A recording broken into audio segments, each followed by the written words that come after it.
Same one. Or Steve Joes. So my next job here for just a minute, Paul, is to take our stream and republish it to a few different places. So basically, the sure. avoiding is that the object is that people can't avoid us if they open Facebook. So I'm just waiting for it to show up on my feed so I can easily share it. There it is. There it is. Hey, everybody on the network, glad you're here. Looks like we've been on for about a minute, and we'll share this out to a few places. It's amazing how it even starts doing closed captioning on this. It's just amazing. How does that happen? Wow. Such technology. Share this to the TWiRT page, and of course it's going to make me switch profiles, and unless they've fixed this, it acts like it's not going to work even though it does. So we'll click share and it will say it'll say posting, and that'll spin for a while, and who knows what. All right, and let's see, we usually post this to one other place. I swear, man, Facebook has gotten so janky. That's the word I'm looking for, janky. All right. Yes. Good technical term.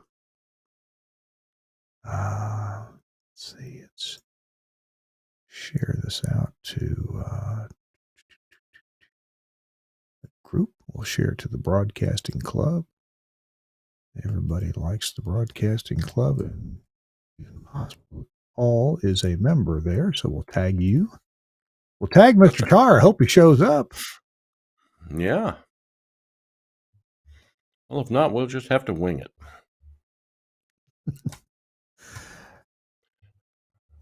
All right. It might be shared everywhere. Let me look and see if it ever got over to the TWiRT page. Yep, it did. Good, good, good. All right.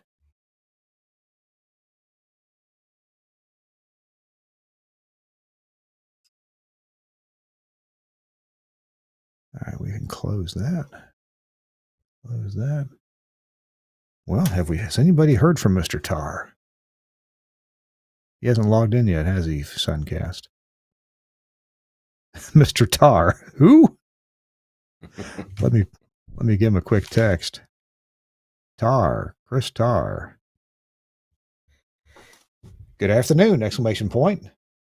Are you joining us? Question mark. We're going to have a big time, exclamation point.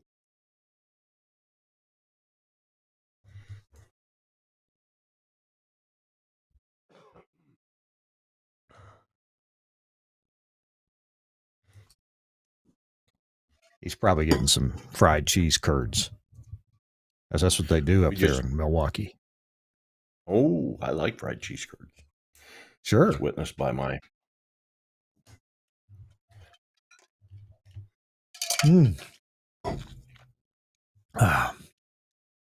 don't like the diet fried cheese curds. They're not as good. Oh, no. If you're going to do it right, right? That's right. Look it up.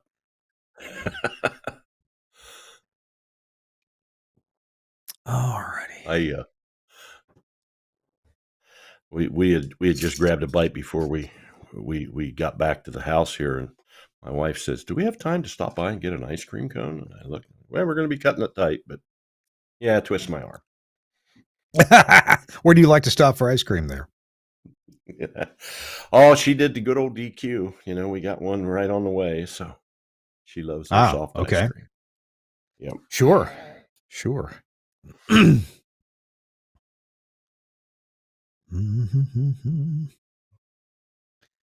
Man, I can't tell you the number. I'm sure you did too, but as a kid, if we were really good, Mom and Dad would take us to Dairy Queen and get us the dipped cones. You try to, suck some of the soft serve out of the chocolate dip, Yep. I thought about a dip, and I thought, nah, they probably don't need that. But churro flavored dip. That's interesting. Dip. So that'd be cinnamon and sugar, right? I think it would be, yeah. Boy. There's certain. I guess so. Haven't heard back from Chris, but obviously if he dials in, we'll get him on. Make sure I've got my ducks in a row here. It is. Oh, it's time to go. It's time to get started. So I need a little more headroom here. Let me get just a tad more. Okay. That's right. Oh, I just got a reply from Chris. I have to bow out working on a sick transmitter in the field in Whitewater, Wisconsin. Oh, It's tough to say been there, done Whitewater, that. Wisconsin. There's too many W's, exclamation point. Well, good luck, exclamation point. We'll put in a good word for you.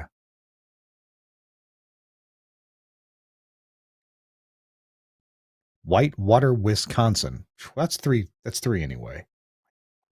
It feels like more than three when you say Yes, it Whitewater, does. Wisconsin. All right, here we go. We're going to start the show number 639 for April the 6th, 2023. And here we go, Suncast. You can roll the tape, and we'll start the show in 3, 2. Hey, welcome into This Week in Radio Tech, the show where we talk about everything from the microphone to that light bulb at the top of the tower. Hello there, I'm Kirk Harnack, your host. Delighted to be here, and it's a rainy day. I was hoping winter was over with here in Nashville, but it's not quite. Rainy and chilly, and we've had about 3 inches of rain. This just doesn't feel good, but it feels good being here. I'm warm inside, ensconced in the Telos Alliance studio here in Nashville, Tennessee, surrounded by lights and displays. And besides what's behind me, I got 3 monitors in front of me. Oh my goodness, what a setup. But it's not about me and not about my studio. It's about the show where we talk about broadcast engineering, specifically radio engineering, as much as we possibly can. I'm glad to be with you. Normally, Chris Tarr is here, but he just got a text from Chris. He's fighting a transmitter. I think he's crawled deep inside of it. It's in Whitewater, Wisconsin, and that's hard enough to say. So good luck, Chris Tarr. I wish you well, and I know that the Ninjineer will end up conquering the bad transmitter in just a few minutes. So I wish you could be with us. Maybe you could join us in progress. So our guest today, let's go ahead and bring him in without further ado. It's a gentleman that for years I heard about this guy, and I never got to meet him. And we may have crossed paths at the WLW transmitter site years ago, like after the Hamvention, but I really didn't get to spend any time with him. But I did get to spend some time with him last year at the Ohio Broadcasters in Columbus, and now I get to spend an hour with him right here. And that's Paul Jellison. Paul, welcome in. It's good to see you. Thank you. Good to be seen, and thanks for the invitation. Well, it's delightful to have you, Paul. And I've heard, like I said, heard about you for years and years. Your engineering, things you take care of, some of the iconic transmitter sites and other engineering responsibilities. And we're going to get into a bit of all of that we can in the next hour, including really interesting stories about remote broadcasts, live remote broadcasts as technologies changed. And many times you were called upon to be at the forefront of technologies, and you had to kind of fight with the people supplying those. But why don't you give us the elevator speech about who Paul Jellison is? I always associate your name with J-Core and then the companies that came after that. Who is Paul Jellison? Well, I did come on board at J-Core in 1988, and had a wonderful, wild, crazy ride with that group of people. Made many great friends, and then, of course, iHeart, Clear Channel, then iHeart, and with the merger of Capstar and all the other groups in, I know one of the first times we got together down in San Antonio, and it was the clash of the cultures where the staid folks from Clear Channel, who were very coat and tie, and met the wild, crazy people from J-Core, and we learned a lot of things about each other, and had great time doing it. Previous to that, I had worked up in the Springfield, Ohio area, and actually started out as a machinist many years ago. Worked on as an electrician, and then as things happened, economies change, and I saw the opportunity to get in the broadcasting business, and ham radio has always been a hobby of mine, and so I turned my passion for radio and electronics that I've had since I was literally a preteen into my career, and I've had a great time doing it and never look back.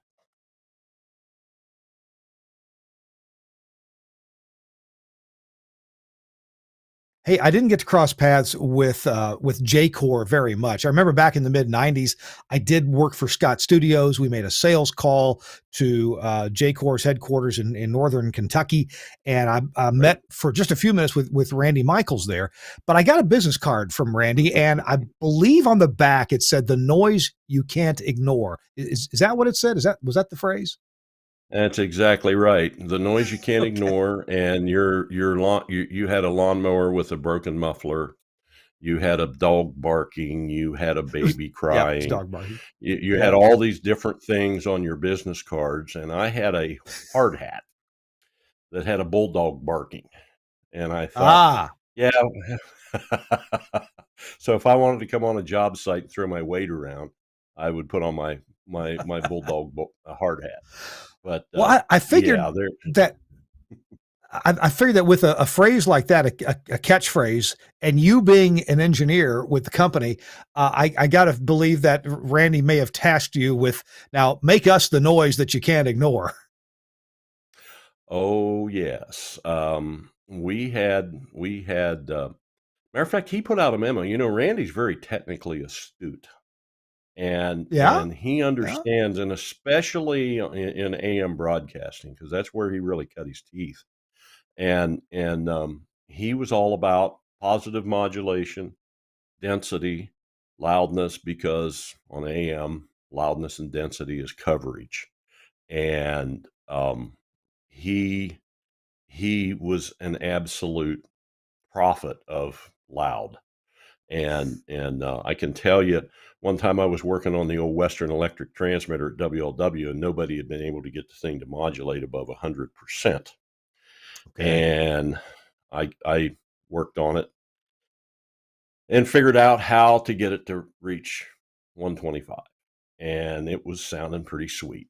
And so I remember I was down at the corporate HQ, and he comes running up to me, shook my hands, "Congratulations." And I went, "Oh, what?" I was just kind of, another day.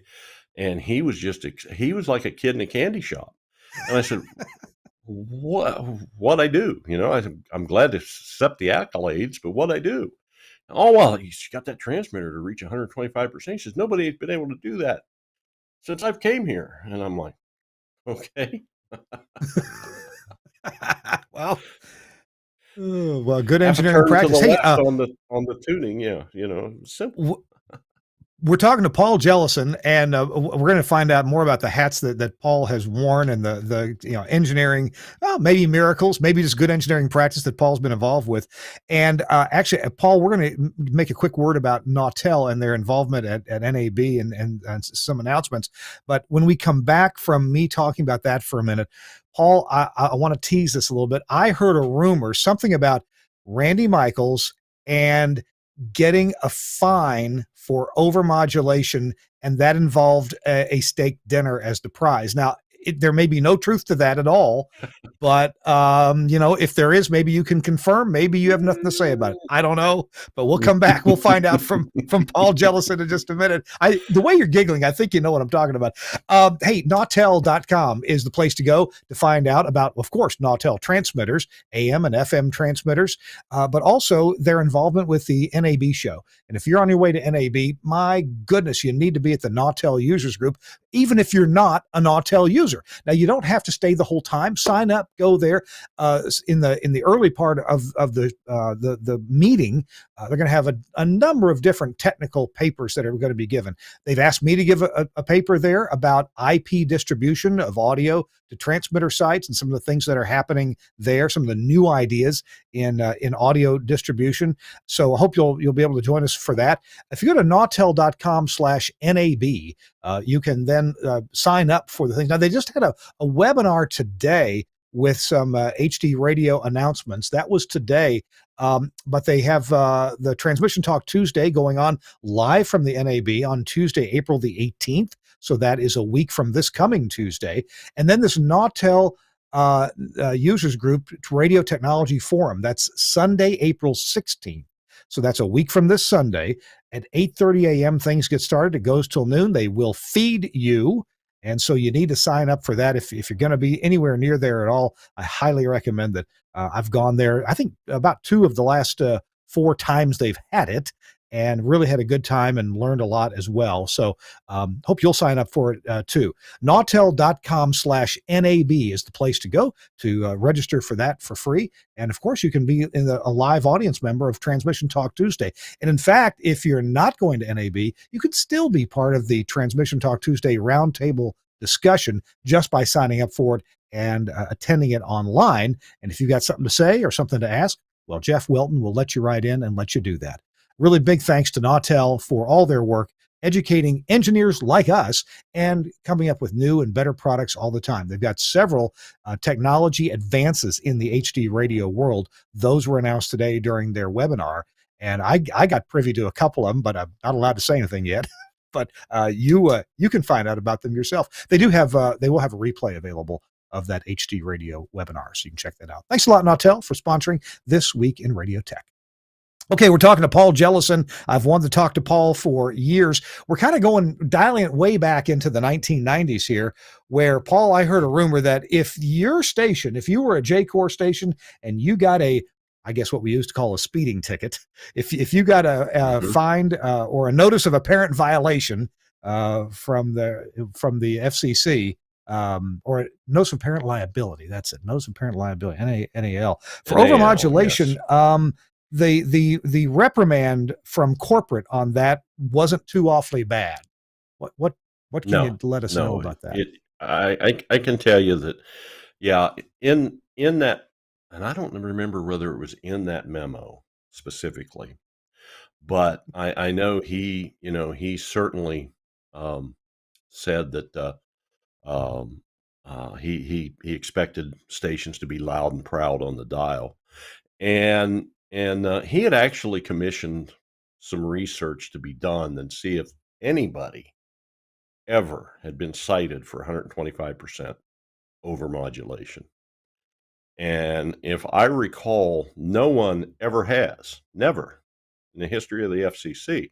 Now there's been people cited for over negative modulation, which is what causes splatter to happen. And those cases are out there, but not the other way. And so he threw out that, he says, look, he says, you run it hard. And he says, if you're pushing hard and you get her up to 135 or whatever, and you get dinged for it, yeah, I'll buy you a steak dinner. I'll come in town personally, take you out to dinner. So I think the statute of limitations is out on that far enough. It seems that people who are innovative, and not everybody appreciates Randy Michaels. I mean, you can probably point to things he's done that weren't smart, and other things that were very smart. And it reminds me of the fellow, my former boss, the guy who started Telos, that's Steve Church. Steve Church considered parking tickets in front of Riga University to be a cost of doing business, just a cost. I mean, it was cheaper to pay the parking ticket than to worry about where to park. I can tell you a Steve Church story. We were down in when we were building the studios in Mount Adams, Ohio, in the late '80s. Steve had done an NAB, or not an NAB, but an SBE presentation on his new digital hybrid, and we had been very seriously considering the Gettner. Matter of fact, we had one or two. And myself and Al Kenyon saw the presentation, kind of looked at each other, and Al spoke to Steve and said, I would love to compare the two. And we found his particular unit to be much less harsh sounding. Right. I think he dialed in the DSPs quite a bit better. And so we went with his stuff. When we told him, we said, and Al told him, he said, I think, though, do you have a call director to control it? Well, I'm working on it. And so we said, well, we'll put your system in if you can come up with a call director. So we were building the studio. It was under construction, and he drove them down from Cleveland. And if you've ever been in Mount Adams, Ohio, it's like a maze trying to get around. Hmm. You've got one-way streets and all this stuff. Anyhow, Steve hailed down a cabbie and handed him $10 or $5, probably $10, and said, "Take me to this address. I think it was 1111 St. Gregory Street. Take me to Mm-hmm. 1111 St. Gregory Street, and when you drive by it, point." And so he followed the cabbie, and that's how he found us. And then he showed up and put his equipment in, which was wire wrapped inside, and all kind of strange stuff, and it worked flawlessly. And as upgrades happened, he improved them, and we continually upgraded. But yeah, we've had a So long uh, career with him. it took me a minute to figure that out. Steve drove. He was in a car already. He didn't need the cab, Hmm. but we didn't have No, GPS, and he may not have had a map. yeah, Steve was as yeah, brilliant and genius as he was. He was also a little bit forgetful, and sometimes he'd forget hmm something kind of important like a map.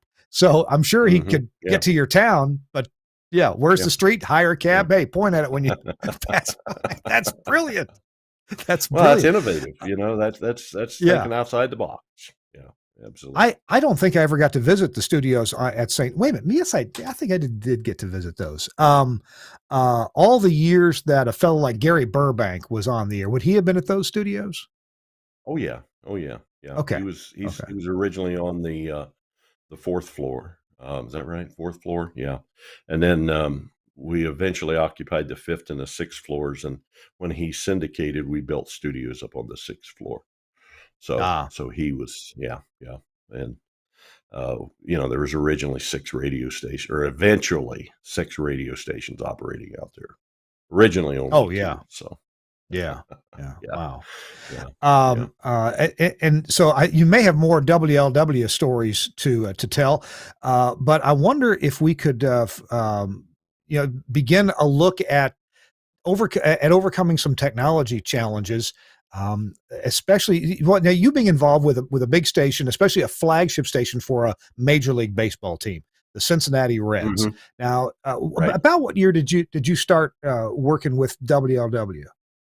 1988. I started in Okay, March of 88. So I came in landline and C-band years. Um, yeah, and we distributed S single channel SCPC, I believe was, SCPC, yeah. yeah, yeah, Yeah, we delivered SCPC to ABC New York or LA, and they would put it up on the old DATs and then CDAT systems, and that's hmm how it was originally delivered. And then wow, um, final mile to the stadium. Well, from the stadium to the was originally wires, and Cincinnati Bell was not a Bell company that was broken up by the judge because it was never part of AT&T. And so we had wires, literally we had loops available to us up into the 2000. And that was a very um, unusual situation. We did do ISDN and we did do, other stuff over the years, but um, we were lucky in that regards, I guess you'd say lucky, and had an excellent radio shop that did stuff. And while we did embrace some of that technology, and then of course as time went on, um, I remember one time we were hearing a pitch from somebody that was trying to sell KU band to deliver all of Major League Baseball, and they said it's 99.99% reliable. And Mm-hmm. I think it was 3 nines. I don't think it was 5. And anyhow, I while the guy was doing the pitch, I pulled out my calculator. I said, "So you're pitching us a system that's going to be offline 40 hours a year, and Oh, wow. primarily when it's raining, and probably in springtime when we're doing baseball, spring and early summer." And I think you kind of saw his sales deflate a bit. Oh, man. And In, sorry, in, buddy, in but fact, Paul, I tell you, when we come back from a quick break, we're talking to Paul Jellison. Paul's been there, done that. That's going to be the title of this episode in terms of broadcast engineering. But and the reason I started talking about the Cincinnati Reds, Major League Baseball, and a flagship radio station coverage, that's a big responsibility. That game, those games have got to be on the air, and nearly as important are the preseason games, the ones that are typically played, from the spring training in Florida. And I right. want to understand from Paul when we come back, Paul. I want to understand from you. It's one thing to engineer when your station is at home. You're the home team station, Mhm. and it's Right. and a little more difficult to engineer when you're the away team. But you're going to another ballpark where you've got engineer friends, and you probably help each other out. But when you're going all the way down to Florida for spring training, that to Mhm. me that must feel a little bit like a no man's land. We're going to come back to how you make that happen, what technologies you used then, and what they use now to bring those baseball games back. Hey, it's Kirk Harnack This Week in Radio Tech, episode number 639. We're talking to Paul Jellison, and our friends at Broadcast Bionics are one of our sponsors here. They make amazing stuff for studios, and they've got some announcements to make at NAB that you'll want to see, and we'll tell you about. We're going to be right back after this from Broadcast Bionics. Welcome to the Bionic Studio. The Bionic Studio brings all audience interaction to the fingertips of a production team in radio, TV, and podcast. Our workflow-led system is working 24/7 around the world for small broadcasters and national and international networks. Our telephony module, Bionic Talk Show, allows cost-effective centralization, remote operation, scalability, and resilience across an entire network of stations, but at the same time is used in single-studio self-op environments. Social media curation and activity is now considered a broadcast-critical part of programming. Bionic Social means the studio isn't overwhelmed with a wall of interaction from an ever-growing number of social platforms. We combine SMS, MMS, and email together with a speech-to-text service for listeners using smart speakers. We enable studio teams to curate, filter, and display all platforms in one place, and post text, images, and video content to multiple platforms in one operation.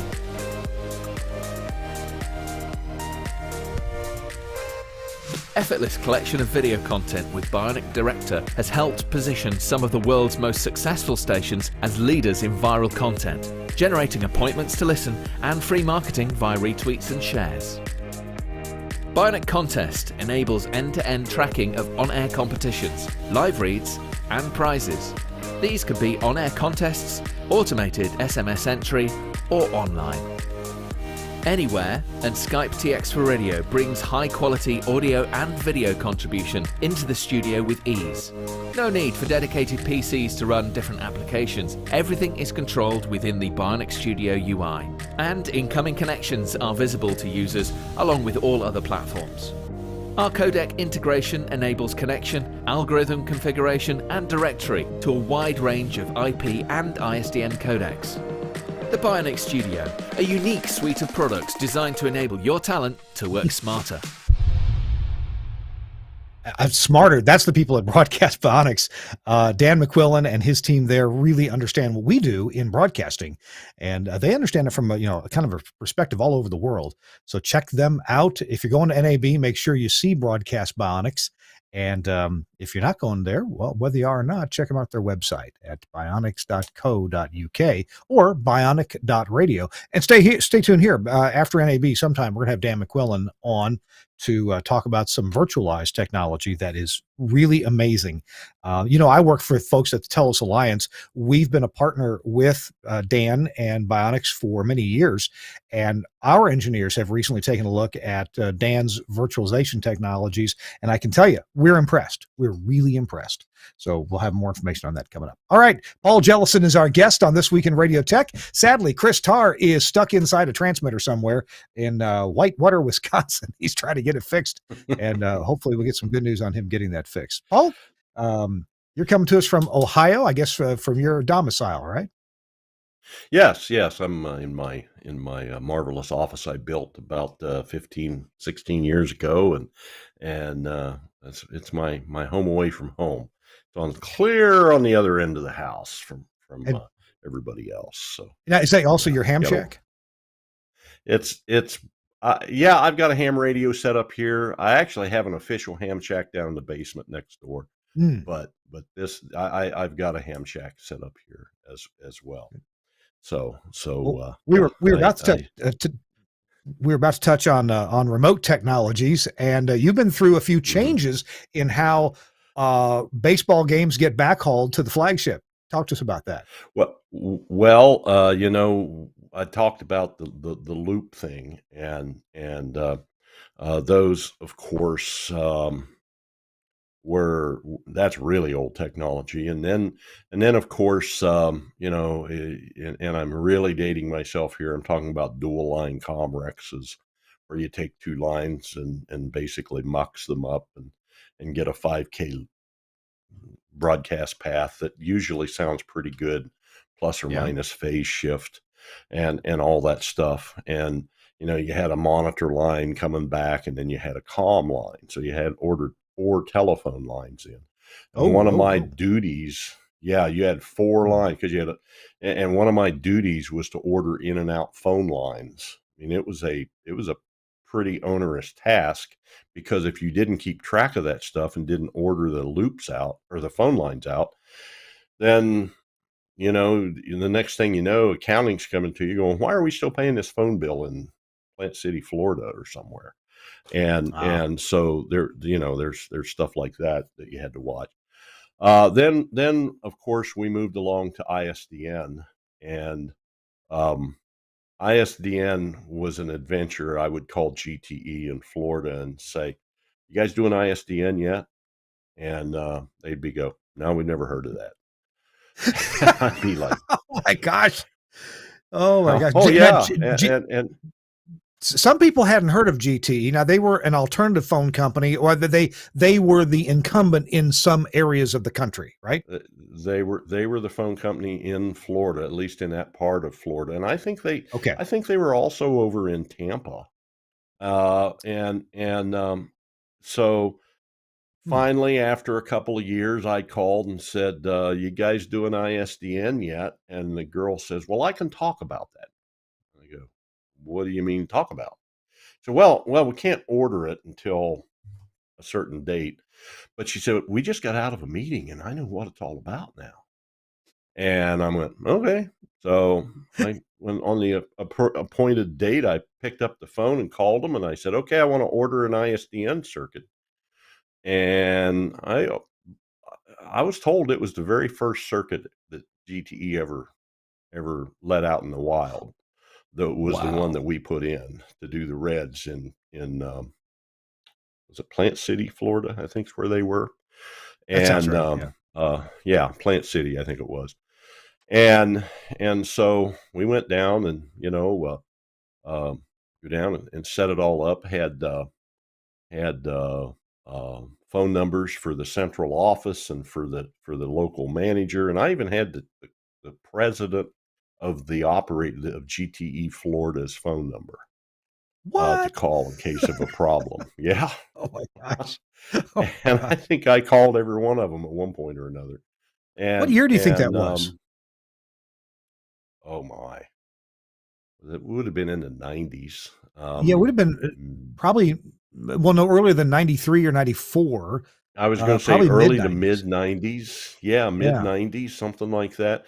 Because I remember we had an SBE meeting at Cincinnati Bell at their technology center, and I remember Comrex had sent us a unit, and we took it down to Cincinnati Bell, and they in their little research center set it all up. And I remember the call to London they made to Comrex's test center in London, and I was blown away. I'm like, Yeah. that's London, and I'm hearing the BBC, and they're hearing us, and that's awesome. And it's on one pair of wires, and I'm like, One gee pair. Yeah. whiz, one pair, By yeah, the way, and so same thing happened in at Telos when Steve Church and Frank Foti were becoming friends and comparing technologies and stuff.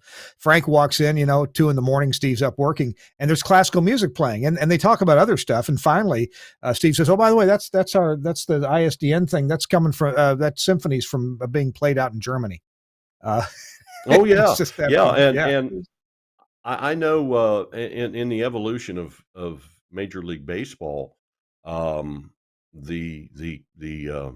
Zephyrs were put in at the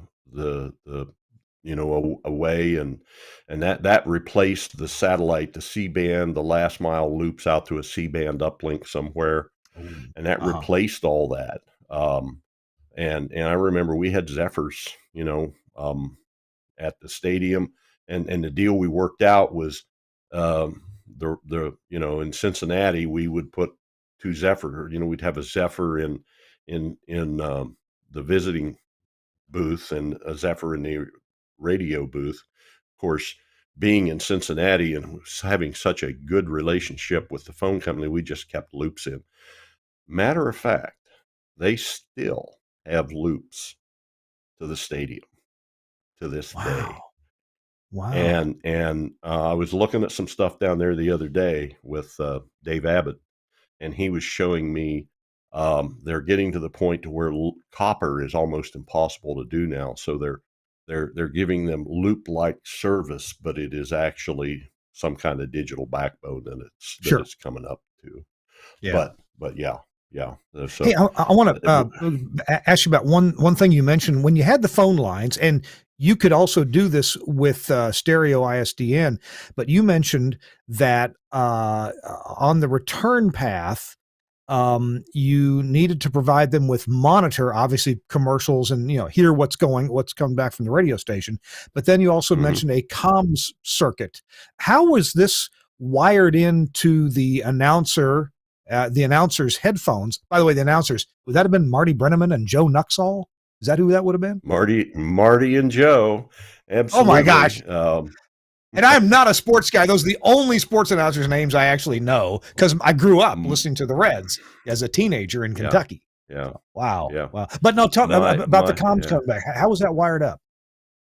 Well, basically it was a phone line, and you had an auto answer coupler. And what you do is you'd set your Comrex up and connect. That'd be the path to the station.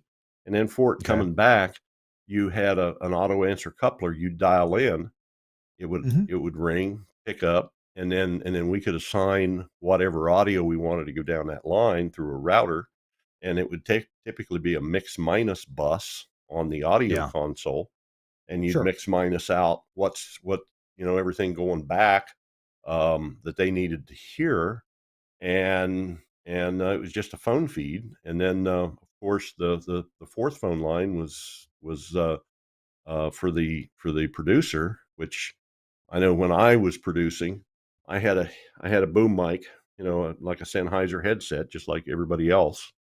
And I had a Y plug on it, and one ear I was listening to the mix, and the other ear I was talking to the producer back at the studios. And so I was kind of pulling double duty, and I was usually, if they were doing a talk show, it would be, I'd write down Joe Blow's on line 1, line 2, whatever, and here we go. And then, of course, eventually over time, things evolved to where you could take your laptop down and remote in and using PC Anywhere. And remote Wow. into the machine and see who's on, and pass notes that way. But Sure. yeah, that's how the technology's evolved, and and it's just incredible, um, what changes have made. Just recently, I had the opportunity to go to a fellow's house who's completely blind, and took one of his old iPhones and interfaced it to a um, Rode mixer Yeah. and Yeah. and a mic, and he uh, has done newscasts and things like that for years, and had been pretty much out of the business. And a fellow that I do contract work for with my company said, "Hey, I'd like to get this guy on the air again." He says, "I've known him for years," and so we went to his house, and uh, it was amazing watching him use an iPhone sightless. Matter of fact, the owner of the radio station was there as well, and he had to slow him down so I could figure out what he was doing, so I Oh my could gosh. help him. And by the time we left, this guy was connecting in, um, using his um, old iPhone 6 or something Hmm. on a wireless router from home, connecting into the equipment at the radio station, and feeding audio in, and was able to sit there and do his remote broadcasting. Um, Wow. it just yeah, yeah. That and Hey, and, uh, so yeah, the technology improvements have just been amazing, and now we're doing everything over IP, and we'll talk about that and other things. I want to know a bit more about the transmitter side and the 500,000 watt transmitter that I've seen before. But we're talking to Paul Jellison, Paul of Middle America fame. You know, the Cincinnati area. Did a lot of work for J-Core, Clear Channel, iHeart, and he does all kinds of independent projects now. Paul, one of our sponsors is Broadcasters General Store, and you can order just mhm, anything you need in the world of broadcasting for them. And one of the lines they carry is Henry Engineering. Everybody's familiar with the good old Henry Super Relay. I got to ask you, Paul, did you ever use a Henry Super Relay in building studios to turn lights on and off and that kind of thing? not only have I used them, I probably got several out in my shop, waiting to be used again. So, There you yes, go. I certainly have. Yeah, yeah. I used to wire them up. Of course, the normally closed contacts we'd wire to the ringer on the like the hotline phone in the control room. So when you turn the mic on, the ringer wouldn't ring. And then we'd Mhm. take the normally open contacts and wire them to the cassette deck motor, right? So Oh, that you yes. could scope your show, right? Your skimmer. Well, Yes, let's get the skimmer. That's right. yes, Well, they that's got right. something different now because now things are mostly there's a lot of LED tally lights out there. The Henry Super Light will not run a 120-volt light bulb. Nope, nope, nope. That's not what it does. It's there to run LEDs, and it has its own built-in power supply for that. Or if what's built in isn't enough for you, you can use an external power supply. I believe up to 2 amps, and it will feed your LED tally lights, your microphone lights, things like that that you need to come on when you give it a contact closure. It still has the normally open and normally closed contacts to do things. For example, if you have like a Behringer console, a Mackie mixer, something like that that doesn't mute the speakers when you when you turn the mic on, you can get a feed like from the mute button there, and you can or the was it the preview button, and you can wire it, and so you can run your speakers through here and still turn the speakers off. So you can turn your inexpensive console into kind of a broadcast console that way. But the Henry Super Light, it's an LED tally light controller. There's all the specs about it. Really flexible. I mean, you can give it all kinds of different voltage levels as long as you stay within what it'll do. External 30 volts DC, 2 amps max to run a bunch of LEDs if you need to. One thing that's pretty cool about it are the RJ45 jacks on there. Now, it's not an Ethernet device. No, that's just a simple, easy way to wire several of them together. And the reason you'd want to do that, well, a lot of studios these days are built with like a GPIO node, for example, from Axia. And you've got a bunch of contact closures all in the same place.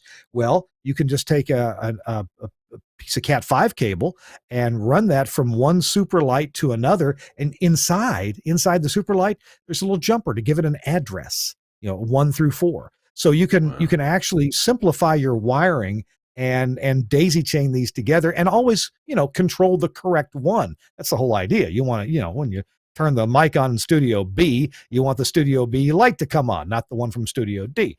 Anyway, that's just a little convenience there that Hank Landsberg invented to make your job easier. There's a whole lot of things at Henry Engineering to check out, all kinds of things to make, for example, sports broadcasting, to make that easier, all kinds of headphone controllers. There's a whole sports broadcasting mixer, lots of cool things from Hank Landsberg at Henry Engineering. So I encourage you to check it out. And when you do check it out, go to Broadcasters General Store. Their website is bgs.cc.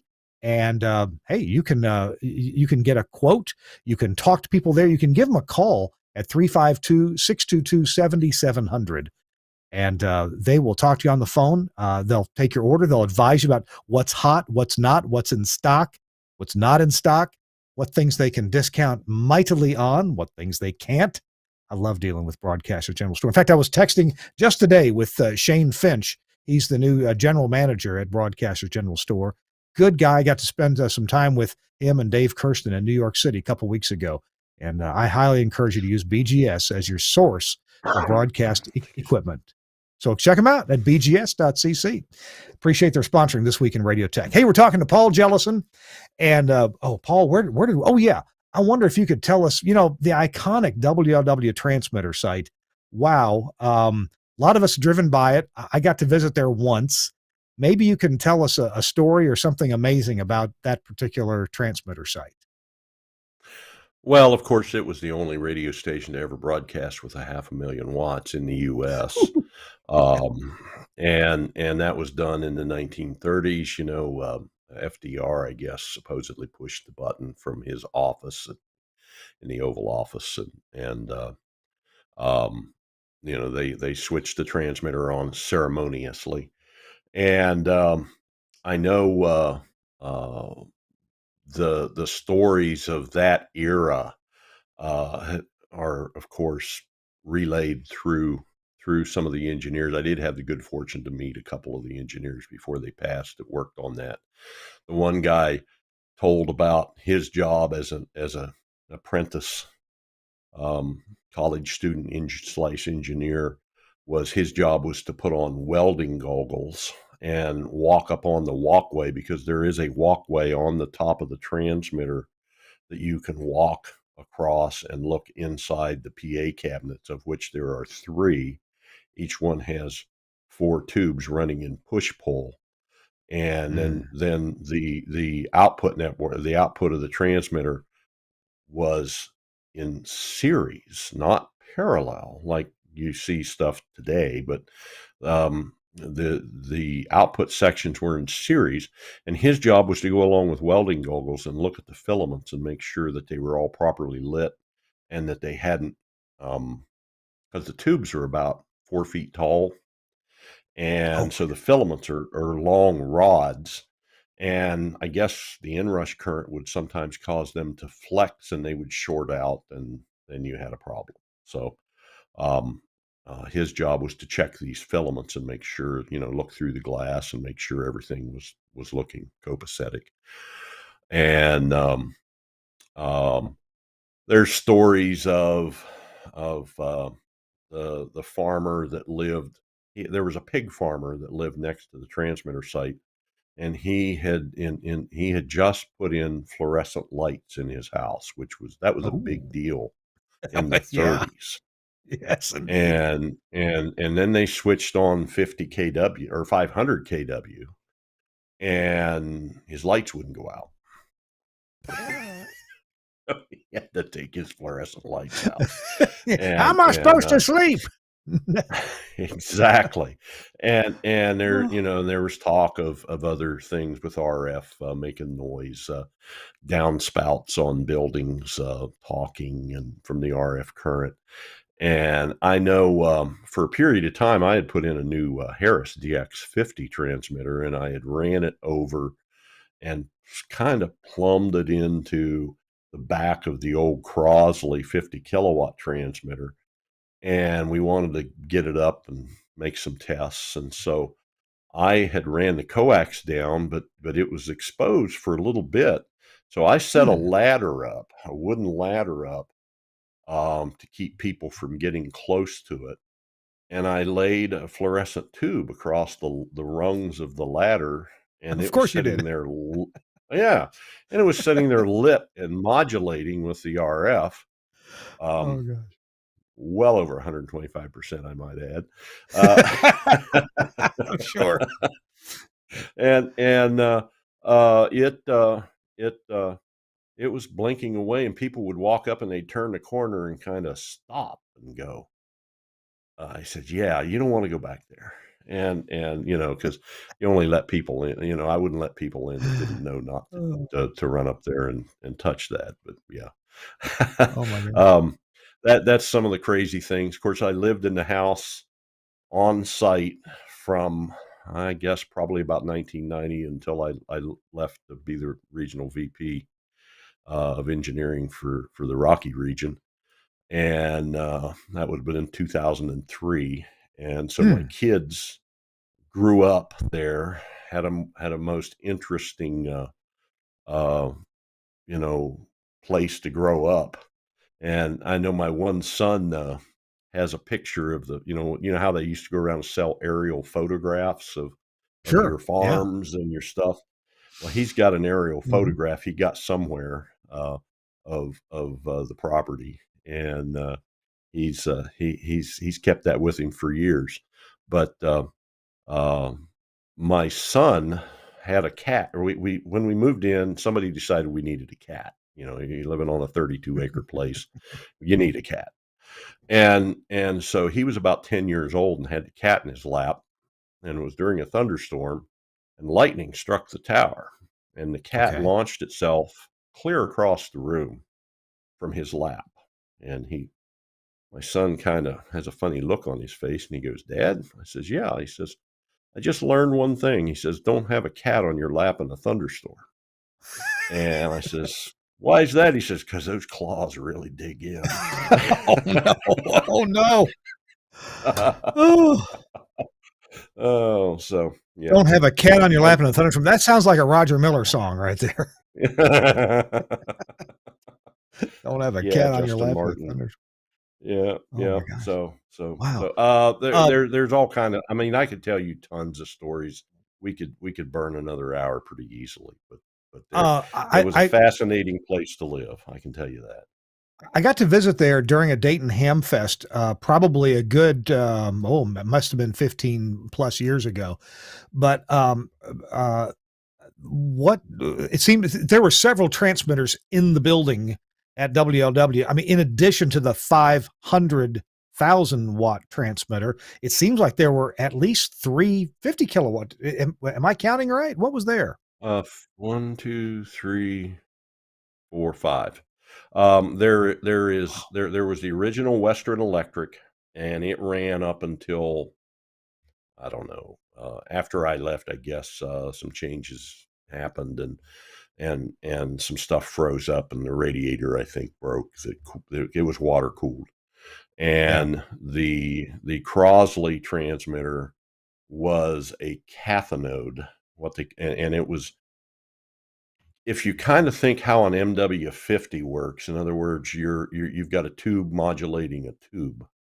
Yeah. Um, and the MW50s and the MW series of transmitters uses um, PDM, and that keeps the efficiency up. Well, there was a guy named R.J. Rockwell who was the engineer for Avco and for Powell Crosley, and he came up with this idea to build a hi-fi transmitter.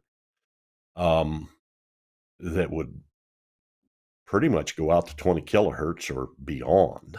Hmm. And they had a tube to modulate it in the B plus side, and then they had a tube to modulate it on the anode side, and this thing literally swung the tube up and down um, to produce the amplitude modulation. Very linear, very clean. Um, they had asked Macintosh of the amplifier fame to come in and do the proof of performance on the transmitter, and it was Wow. phenomenal for the day. Huh. Trouble is, it was about 30% efficient AC to Oh, RF. oh, okay. So it was very expensive to operate. So Yeah. that was eventually converted to a high level plate mod rig, and I actually got it running. Um, it was not running when I first came there. I got it running. We had a 317 Continental, 317 C1. That was a rig, great rig, could modulate to beat the band. There were tuning tricks you could do to really get it to peak positive. And one of my good engineering friends, a guy by the name of Jay Crawford, who was kind of a local Cincinnati legend, Jay described it as a conglomeration of power supplies that accidentally puts out RF. And because it's Oh gosh. because it's got all these 3,000 and 20,000 and all these supplies stacked on top of each other, and then of course we eventually put in a DX50. Hmm. And I know, we spoke about Randy Michaels earlier. He kept coming to me and going, "Is it time to get a new transmitter?" And I said, "Well, let's let this whole digital thing shake out." And I said, "I don't want to put that kind of money in a transmitter and then have to throw it out. So let's." And then finally, when it got to the point the parts were getting hard to get, I said, "Yeah, it's time." And Mm. boom, got a new transmitter. Excuse me. Um, and then the 3DX50 is there, another Gates Harris item that was beta. Since Harris was right down the road, Hmm. they came to us, and we put the very first rig in, and lots of lots of uh, experimenting and testing, and it was just literally sitting right out in the middle of the floor, and it still kind of is. But eventually they came back and put in a production version of that transmitter. So Paul, that's the lineup on that. the one time I got to visit there, I was on a tour. I peeked into a trash can that was there in a work area, and I saw a piece of paper.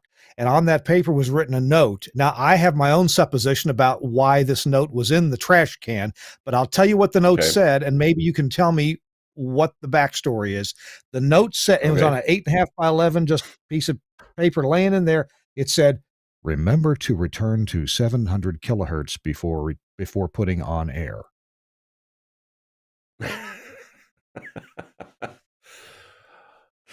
I heard it That had something to do with probably. WBT in Charlotte. I don't know about that No? one. Okay. No, that one doesn't ring a bell with me. The only thing I can figure is that might have been when Harris was testing on site, and Mhm. and maybe they were wanting to run some tone tests or something, so they shifted it down, to a different frequency, and ran some tests into the dummy load, and Yeah. yeah, that might be it. But I that's kind of a weird note. I heard that WBT in Charlotte at 1110 had the same transmitter, but on a higher frequency, and they had some kind of little problem that Harris couldn't reproduce, so they came by WLW at night, put it in the dummy load, Yeah. and ran it at 1110 to try to recreate the Mm. problem, whatever it was, and somebody had the forethought, or maybe it was afterthought, after they messed it up once, to return it to That 700 before they put it back on the air. that would be a that would be very noble of them to return it to the right frequency. I'm sure everybody all the way around would appreciate that, What including what WBT. a big station like WLW? What did they use for STL from 1111 Gregory to the transmitter site? Well, we had told you about a really great relationship with the phone company. We had Right, phone Cincinnati. loops, Yeah. we had a Catlink T1, Oh yeah. Yeah. and that was put in. I don't think many of us had ever heard of Intraplex yet, and Right. so we got the Catlink system and put it in, and we had some problems with that thing glitching, and that's when I learned that the carrier, or the primary frequency of a T1 is 772 kilohertz, Hmm. and so I ended up moving the T1 equipment to the lead line, one of the lead lined vaults back in the old 500 kilowatt room, to get the Mm. field down, because I remember talking to the guys at QEI, and they said, "Well, that thing will run great in a field of a millivolt." I said, Hmm. "Well, or a volt," I think he said, and I A said, volt. Hmm. "A volt, yeah." And I said, "So, well, yeah, but," I said, "the field in that building's 8 volts per meter." And he kind of long pause on the other end, and he's like, "Oh." So so so so I moved it in the back room, and it cut the field down to about 100 millivolts, and the thing ran fine then. Um, uh, Believe it or not, and this is a tribute to George Marty, we Hmm. ran Marty STLs, STL Hmm. 10s, Hmm. um, with one caveat. I ran Dolby noise reduction on the STL 10. Ah, okay. Okay. Can't remember whether it was type 2 or type 3, but I know I measured out about 90 dB signal to noise on the STL path, but it was a Marty, and it had we were running a stereo path. Even though we weren't doing stereo, we were running a stereo path, and I just had it redundant. And so if you lost channel 1, you go to channel 2. If you lost channel 2, you go to the cat link, was the backup. Yeah. And Yeah. the one thing I did do with the cat link was I had some 10K loops running over to my residence next door out of the cat link that was tied into the router downtown that I could dial into with PC Anywhere, and control the router, and I could monitor any source and what was going on from my den at the house right next door to the transmitter site. And the folks at IDB, who was the original audio delivery, was so impressed that I could do that. So you're sitting at home and listening to your router? Yeah, yeah. How about that? Oh, that's great. That's awesome. Piece Oh, and piece of of course, cake today, you yeah, yeah. Piece you of cake today with streaming and encoders and iPhones or computers or whatever. yeah, These are yeah, some absolutely. brilliant things. Oh, there's so many things I could ask you, Paul, and we only have a few more minutes left. We typically go until about 7 or 8 minutes after the top of the hour. Paul, I need you to be thinking Okay. of a tip of the week. Something a nugget of wisdom you'd like to leave our listeners with, or even just a final good story. We're talking to Paul Jellison, Paul of the famous engineer with Jcore, Clear Channel, and iHeart, and now he does all kinds of engineering consulting around. Just a pleasure to talk to. Hey, and speaking of talking to, I want to make sure you know about my friend Mike Dosh at Angry Audio. Now that guy right there, that is not Mike Dosh, although I don't know, maybe he wishes it was. This is the new Angry Audio USB analog audio gizmo. And so it's an analog interface for USB. Now, when you buy this, it comes with all the things you need. It comes with the USB audio cable to plug into your computer or laptop. It also comes with the Studio Hub adapters that you're going to need to go from the RJ45 connectors here, balanced audio, into XLR connectors. So you get a professional, +4 in and +4 out. And, you say, well, what's different about this? It doesn't even have any controls on it. What's it good for? This is good for, Paul was just talking about a high RF environment. Yeah, this is tested that way. Also, what's cool about this is the way that the ground is broken between your computer ground, and who knows what noise is on that, to your audio system ground. The ground is separated, they're isolated. And so you get super clean audio. Your ground on your analog side is tied through the XLR connectors to your audio ground. So if you've got a super quiet studio, a great environment for quiet, clean audio, you get the performance through here, through this audio interface. This is extraordinarily well designed. It's heavy, it's well shielded, and it's perfect for broadcasters. I want you to check this thing out. When you need professional audio into or out of your PC, that's the thing to do there. It's the USB analog audio gizmo from Angry Audio. Yeah, they got just a bunch of great stuff there at Angry Audio. There's the website, angryaudio.com. And I got to have lunch with Catfish before we head to NAB here. We're supposed to get together sometime, and we'll do it. Also, our show is brought to you in part by Max Connect Wireless. And Max Connect, let's see here. Oh, tell you what, I got the box right here, but let's hear from Gary Morrill, and he'll tell you why Max Connect is good for him. I'm Gary Morrill, Midwest Regional Director of Engineering for Alpha Media.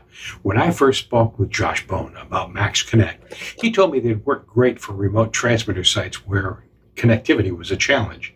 And he's absolutely right. We even have sites where we're using this as a backup to our STL using Max Connect's dual carrier option, and it works perfectly.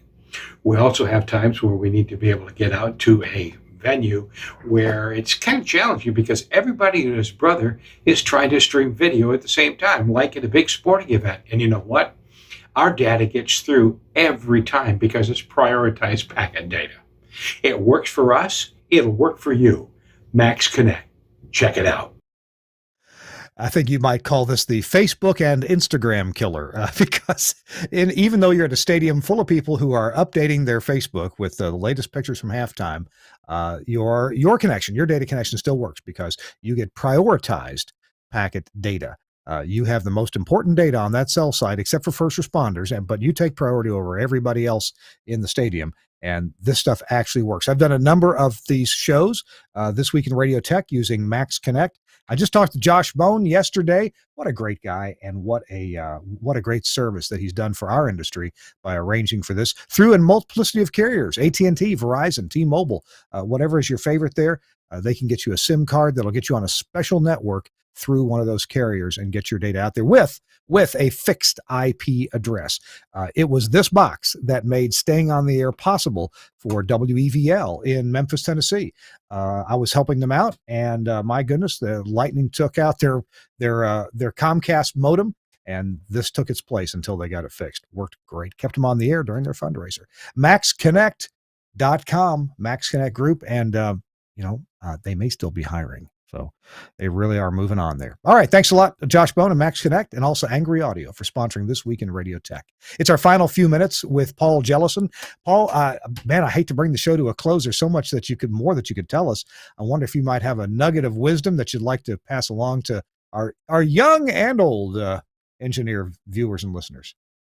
Well, this might catch a few people off guard. Okay. I don't know if this is necessarily a tech tip, but this is an engineer to another engineer tip. And that is, we're smart people. We know how to listen to transmitters and watch trends and do that kind of thing.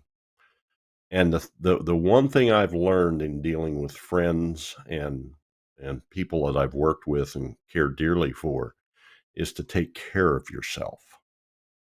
And I was 50 years old when I had my first heart incident, and I was at the RAB in Charlotte. I was walking there, and my body started telling me, "Hey, you're walking along here," and my chest was starting to hurt, and I had been under some pretty severe stress. And so I very, very carefully walked back to the hotel and said, "Do you have a shuttle to the hospital?"